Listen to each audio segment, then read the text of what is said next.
Yves Nérol, vous avez entre les mains un livre qui s'appelle Promeneur tardif. Il nous donne l'occasion de nous retrouver parce que vous l'avez présenté il y a quelques jours à la librairie des Secours, dans le centre de Lyon. Oui. Qu'est-ce que c'est que ce promeneur?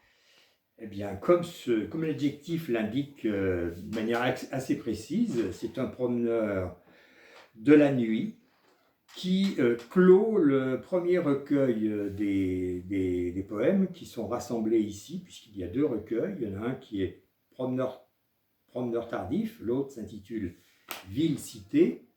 Et ce Promeneur tardif était le dernier poème du premier recueil. Et comme ça se fait assez souvent, j'étais à la recherche d'un titre pour l'ensemble du recueil et j'ai décidé que je donnerais le titre du tout dernier poème comme une sorte d'ultime impression proposée à mon lecteur, à mes lecteurs. Vous voyez ? Et tardif, parce qu'effectivement, dans ce poème, il s'agit d'un garçon qui est déjà engagé, qui est engagé dans la vie, mais qui fait une promenade assez étonnante dans l'été, dans un chemin qu'il ne connaît pas, qu'il découvre. Il se trouve qu'à l'époque, j'étais au bord du lac Léman, j'étais allé lire justement des poèmes pour des vacanciers qui étaient rassemblés dans un des villages de vacances de l'EDF, du comité d'entreprise de l'EDF. Et j'ai passé plusieurs jours là-bas, à cet endroit, et donc un soir, alors que les soirs d'été durent pas mal, mais sur le coup des 10h, 10h30 du soir, j'ai emprunté ce chemin qui m'a amené jusqu'au bord de l'eau, jusqu'au bord du lac. Et c'est cette promenade que j'ai évoquée, que j'ai écrite dès le lendemain matin et que j'ai pu faire entendre à mes auditeurs le soir même. Alors ce livre, c'est un petit peu un aboutissement dans les années 80 d'un parcours qui avait débuté déjà une vingtaine d'années avant, parce que Ah oui, vous êtes mis à l'écriture quand vous étiez là dans votre internat religieux à Nantua. Non, il n'était pas religieux l'internat, il était bien laïque. C'était le collège Xavier Bichat, qui à l'époque s'appelait collège, mais on entrait en sixième et on sortait normalement avec son bac. Et j'y suis resté pas mal d'années, effectivement, puisque j'ai dû redoubler ma première. Et j'ai commencé à écrire, effectivement, à cette époque-là. J'ai commencé à écrire des poèmes. J'ai osé en présenter à mon professeur de philo. Ma professeure de sixième m'avait encouragé à cultiver cette veine, comme elle disait. Elle aimait beaucoup, d'ailleurs, aussi que je récite, que je fasse. J'avais toujours le prix de récitation. Il y avait un prix de récitation à cette époque-là. Et donc, je l'avais toujours, ce prix.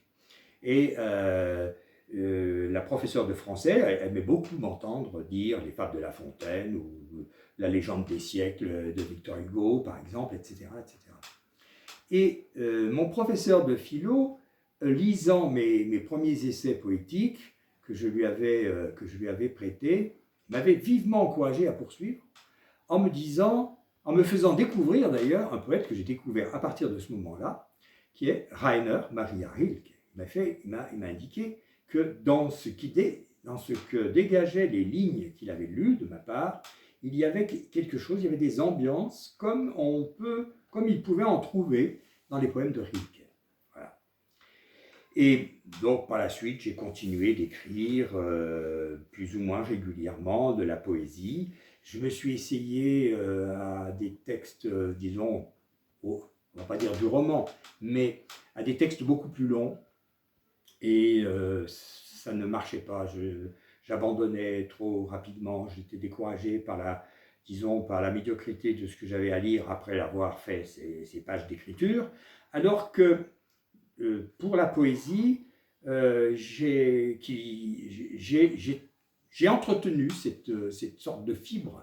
Je l'ai entretenue et ça m'a permis de traverser ma 20e, ma 30e, ma 40e année et de rassembler un certain nombre de ces poèmes, surtout des années 70, début des années 80, de les rassembler pour les faire connaître. Je ne cherchais pas encore un éditeur à l'époque, j'avais simplement participé à un concours de poésie qui était le tout premier concours de poésie pour l'attribution du prix Kowalski. Le prix Kowalski, donc la toute première édition de ce prix qui couronne des recueils de poésie. Donc ça devait être je pense qu'on était en 1983, 1984, quelque chose comme ça. À une année près, c'est le milieu des années 80. Alors ces poèmes, c'est aussi pour vous une façon de traduire votre approche de la ville. On va du quai de Bondy où on voit des mouettes et puis... Absolument, il y a une approche de l'ensemble du quartier du Vieux-Lyon. Il y a un certain nombre de poèmes qui s'appuient directement sur des sensations que j'ai pu avoir en me promenant le long de la Saône, en me promenant dans les rues. Dans le deuxième recueil, Ville-Cité, il y a des choses qui sont un peu plus dures parce que le quartier du Vieux-Lyon, je ne sais pas si on s'en souvient, il était à cette époque-là très, très sous la loi d'un certain nombre de boîtes de nuit, comme on dit.